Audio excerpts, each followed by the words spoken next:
ازيكم عاملين ايه؟ معاكم احمد عرفة. النهارده هنتكلم عن تليفون من شركة هونر وهو هونر 300 تم اطلاقه في الخارج. التليفون ده طبعا جاي مع امتداد مع السلسلة اللي فاتت اللي هي الهونر 200. وطبعا الهونر 200 والهونر 200 برو عملوا مبيعات رائعة جدا في الشهور الماضية، فدي حاجة كويسة جدا بصراحة ان احنا نشوفها. ويا رب التليفون ده يجي مصر عشان فعلا الفئة دي حققت مبيعات ممتازة وقيمة مقابل سعر، يعني انت فعلا بتاخد قيمة مقابل سعر. فالنهارده جايين لنا 3 نسخ بثلاث اشكال مختلفه. عندنا ال 300 العادي اللي هو هونر 300 والهونر 300 برو والهونر 300 الترا. فاحنا هنقول على المواصفات الثلاثه والفروقات ما بينهم. يلا من غير ما اطول عليك، يلا نبدا.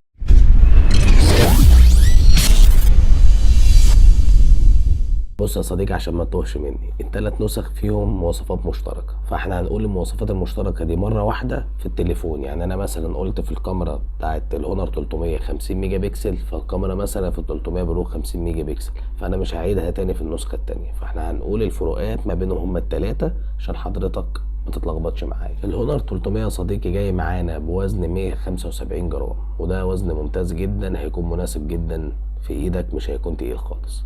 تاني حاجة التليفون جاي بالكامل من البلاستيك المقوى، ودي حاجة أنا شايفها كويسة برضك، بس ولكن تصميمه شكله ممتاز جدا وعصري. بصراحة أنا عارف إن التصميم ممكن ما يعجبكش، أنا عارف إن هو تصميم عبثي شوية، عشان الفكرة كلها إنك أنت مش شبه حد. سلسلة ال200 لما نزلت الهونر 200 والهونر 200 برو مفيش أي تليفون شبهه. يعني أنت لو لفيت مصر أو بره مصر مش هتلاقي تليفون شبه التليفون اللي أنت ماسكه.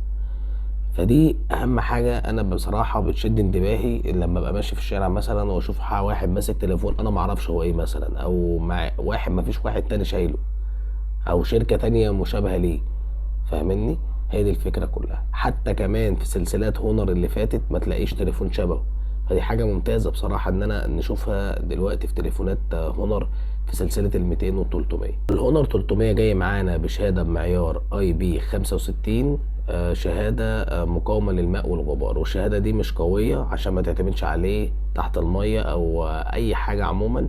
فانت التليفون ده يعتبر مقاوم لرذاذ المياه، يعني الدنيا بتمطر مثلا جه عليك شويه ميه، لا عادي مفيش مشكله، بس ما ينفعش تنزل بيه الميه خالص. التليفون بيدعم تركيب شريحتين 5G وما بيدعمش تركيب كارت ميموري خالص. حتى لو انت شلت الشريحه عشان تحط كارت ميموري مش هتلاقي اصلا مكان للكارت ميموري، بس ده مش هتحتاجه عشان مساحه التخزين هتكون عاليه. وطبعا انت مش هتواجه صعوبه جدا مع شاشه الهونر 300 عشان الشاشه دي ممتازه بمعنى الكلمه. الشاشه هنا جايه معانا عملاقه 6.7 انش، جايه فول اتش دي بلس بدقه 2664 في 1200. الشاشه دي جايه بنوع اموليد، شاشه ممتازه مش هتواجه معاها اي حاجه، وجايه بمعدل تحديث 120 هرتز، وبتيجي بسطوع 4000 نتس. انت متخيل؟ الرقم ده كبير جدا. في منافسين اعلى، ولكن تقريبا الرقم ده كافي جدا انك انت تقدر تستخدم الشاشه تحت اي حاجه حرفيا، مش هتواجه معاه اي مشكله. وطبعا نيجي لنقطه المعالج. نقطه المعالج هنا المعالج بسم الله ما شاء الله قوي جدا، ما فيهوش اي مشكله زي اخوه السابق اللي هو الهونر 200. جاي او ما فيهوش اي تحديث للاسف، ولكن المعالج ده انا شايفه برضك كافي جدا ان هو يرضيك اذا كانت في العاب برامج تقيله او في اي شيء عموما. معالج محترم وكويس جدا. المعالج ده هو سناب دراجون 7 جين 3، جاي بدقة تصنيع 4 نانومتر، وجاي بمعالج رسومي ادرينو 720. المعالج ده ممتاز، مش هتواجه معاه اي مشكلة حرفيا في الالعاب او في البرامج التقيلة، ومعالج بصراحة عن تجربة ممتاز جدا. وطبعا التليفون هيجي بواجهة هونر المعروفة ماجيك او اس 9 مبنية على اندرويد 15. فطبعا انت هتاخد التليفون من العلبه باندرويد 15. التليفون جاي معانا باربع نسخ. النسخه الاولى 256 مع 8 جيجا رام، والنسخه الثانيه 256 ذاكره داخليه مع 12 جيجا رام، والنسخه الثالثه جايه معانا 512 مع 12 جيجا رام او 512 مع 16 جيجا رام. وانا شايف التنوع ده ممتاز جدا عشان تقدر انك انت لو معكش سعر مثلا 16 او ال 12 تقدر تجيب الثمانيه. ونيجي يا ابو حميد لنقطه الكاميرات. الكاميرا السيلفي هنا جايه معانا 50 ميجا بكسل، زي ما سمعت 50 ميجا بكسل. بصراحه يعني هتاخد منها تفاصيل محترمه، وزي ما انت هتشوف دلوقتي الكاميرا هتطلع ايه، يعني هتشوف الصور اللي بتطلعها وتفاصيل ممتازه. جايه فتحه عدسه 2.1، طبعا بتصور 2160 30 فريم في الثانيه، فحاجه ممتازه جدا بصراحه. بتصور 2160 60 فريم في الثانيه كمان، يعني 30 فريم و60 فريم، يعني تقريبا الكاميرا الاماميه هترضيك كامل الارضاء، يعني مش هتخسر منها اي حاجه اذا كانت في الاضاءه الليليه او الاضاءه القويه. ونيجي للكاميرات الخلفيه يا ابو حميد، تيجي معانا كاميرتين مزدوجين. الكاميرا الاولى جايه معانا 50 ميجا بكسل بفتحه عدسه 1.95 1.95. الكاميرا دي ممتازه، فيها مثبت بصري حقيقي هتدي لك تفاصيل محترمه. والكاميرا التانية معانا جايه الترا وايد 12 ميجا بكسل بفتحه عدسه 2.2. والكاميرات الخلفيه بتصور فيديوهات 2160 30 فريم 60 فريم في الثانيه. نيجي للنقط الصغيره المهمه. اول حاجه التليفون ما بيدعمش 3.5 مللي، ودي حاجه معروفه في الفئه اللي هو فيها. تاني حاجه التليفون بيدعم سماعات ستيريو، ودي حاجه ممتازه وصوتها كويس جدا. وسائل الامان اللي موجوده في الهونر 300 معانا هي طريقتين. الطريقه الاولى بصمه مدمجه في الشاشه واداء سريع طبعا ومعروفه من شركه هونر، والتانيه الفيس انلوك اللي هي بصمه الوجه واداء سريع ومقبول. الموجات الصوتيه يعني بالصوت، يعني تقريبا الصوت كل ما قرب كل ما هيقفل السنسور هيقفل. يعني طبعا البطاريه هنا جايه معانا من نوع سيليكون كربون 5300 ملي امبير، بتدعم الشحن السريع 100 واط. يعني انت متخيل بطاريه عملاقه مع شاحن صاروخي حرفيا، بيدعم الشحن العكسي 5 واط فقط لا غير. ونيجي للنقطه المهمه يا ابو حميد وهي السعر. طبعا انت مستني السعر.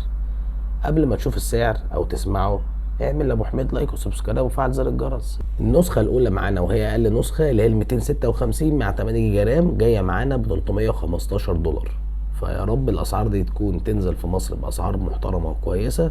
فعلا التليفون ده هيكون تنافسي من الدرجه الاولى. النسخه الثانيه معانا ال 512 مع 12 جيجا رام جايه معانا ب $385. النسخه الاخيره وهي الاكبر ال 512 جيجا ذاكره داخليه مع 16 جيجا رام جايه معانا ب $410. يعني تقريبا بالمصري التليفون ده هيكون عامل 20500. يعني قول بالجمارك بالمعرفش ايه بالضريبه بالحاجات اللي هتخش عقبال ما التليفون يخش مصر، يعني اقصى رقم ليه هيكون عامل 22 23 الف ان شاء الله. فالتليفون ده هيكون تنافسي من الدرجه الاولى، هيبقى رقم واحد بالنسبه لك انك انت تقتني تليفون محترم. 16 جيجا رام 512 سماعات ستيريو خامات محترمه. بص يا ابو حميد بقى عشان ما نخشش في نقطه اللي هو انت ما تتلخبطش، احنا هنا هنقول الفرق ما بين الهونر 300 العادي والهونر 300 برو. تمام، يعني احنا دلوقتي هنقول مواصفات الهونر 300 برو ولكن هنقول الفروقات. طب انا اللي ما قلتش مثلا الكاميرات يبقى الكاميرات زيها زي ال 300 العادي، ما قلتش البروسيسور يبقى البروسيسور زي البروسيسور اللي موجود في ال 300. اتفقنا؟ عشان ما تتلخبطش يا ابو حميد مني. وقبل ما اخش في الموبايل ما تنساش تصلي على النبي. واول فرق معانا ما بين ال 300 وال 300 برو وهي الوزن. الوزن هنا جاي معانا 199 جرام، يعني وزنه تقل 25 جرام تقريبا او 24 جرام. مش فرق جامد، ولكن ممكن في ناس كتير قوي ما بتحبش التليفونات اللي هي بتبقى سميكه او تقيله شويه. والشاشه بتاعت ال 300 برو هي نفس الشاشه بتاعت ال 300 العادي، ولكن الفرق في المقاس وبتدعم ال HDR. والمقاس هنا جاي معانا 6.78 انش. نيجي هنا لنقطه المعالج يا ابو حميد. المعالج اتغير هنا ما بين ال 300 وال 300 برو، واتغير بفرق شاسع. ان المعالج اللي موجود في ال 300 برو هو معالج فلاج شيب، معالج فلاج شيب اقوى معالج بتاع السنه دي. يعني قال هو معالج بقى السناب دراجون 8 جين 3. معاك معالج رائد، معالج رقم واحد في سنه 2024. جاي بمعالج رسومي ادرينو 750 مع دقه تصنيع 4 نانومتر. انت معاك اقوى معالج في العالم في تليفون فئه متوسطه عليا. يعني حرفيا هتاخد اقوى واسلس اداء ممكن تشوفه في خيالك يعني. ومعانا في نقطه الكاميرات تغيير واحد ولكن تغيير قوي جدا، وهو ضافوا كاميرا تليفوتو 50 ميجا بكسل بفتحه عدسه 2.4. والعدسه دي فيها مثبت بصري حقيقي قوي جدا، وهنا بيديلك 3 اكس تصوير زوم حقيقي و50 اكس سوفت وير. فطبعا الكاميرا دي مهمه جدا واضافه قويه جدا ما بين الفرق ال 300 العادي وال 300 برو. وضافوا كمان كاميرا اماميه اضافيه موجوده للعزل، والكاميرا دي جايه 2 ميجا بكسل بفتحه عدسه 2.4. نيجي لنقطه البطاريات يا ابو حميد. نقطه البطاريه هنا هي نفس البطاريه بتاعت ال 300 العادي، ولكن فيها اختلاف واحد ولكن اختلاف قوي برضه. وهنا التليفون بيدعم شحن لاسلكي 80 واط. دي سرعه شحن عاليه جدا انك انت تشحنها من شحن لاسلكي، مش من الشحن يعني مش من الشحن بتاع الشركه اللي هو ال 100 واط، انك تشحنه 80 واط لاسلكي. في شركات لغايه دلوقتي ما تخطتش اصلا في الشحن اللي هو السلك عموما 25 وال 45 واط، هم اقصى حاجه عندهم ال 45. انتوا طبعا انتوا عارفين هم مين. والتليفون هنا جاي معانا بثلاث نسخ وبثلاث اسعار مختلفين. النسخه الاولى يا ابو حميد جايه معانا 256 مع 12 جيجا رام، ودي جايه ب 465 دولار. والنسخه الثانيه هنا جايه معانا 512 مع 12 جيجا رام، ودي جايه ب 510 دولار. والنسخه الاخيره معانا وهي الاكبر 512 جيجا ذاكره داخليه مع 16 جيجا رام، ولكن دي عاملاها 550 دولار. انا شايف ان تسعيره ممتاز جدا على فكره، وممكن يعني التليفون ده حرفيا لاقيه هو موبايل السنه، يعني فعلا ده اللي هيدي لك قيمه مقابل سعر.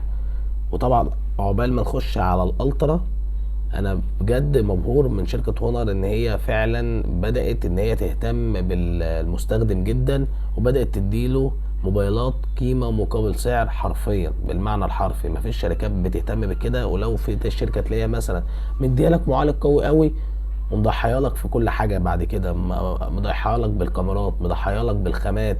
الخامات هي كامله من البلاستيك، ولكن خامات محترمه، هتحس انك انت ماسك تليفون بريميوم، ما فيهوش اي مشكله. والتصميم للاسف هو نفس التصميم اللي موجود في الهونر 300، هو 300 برو.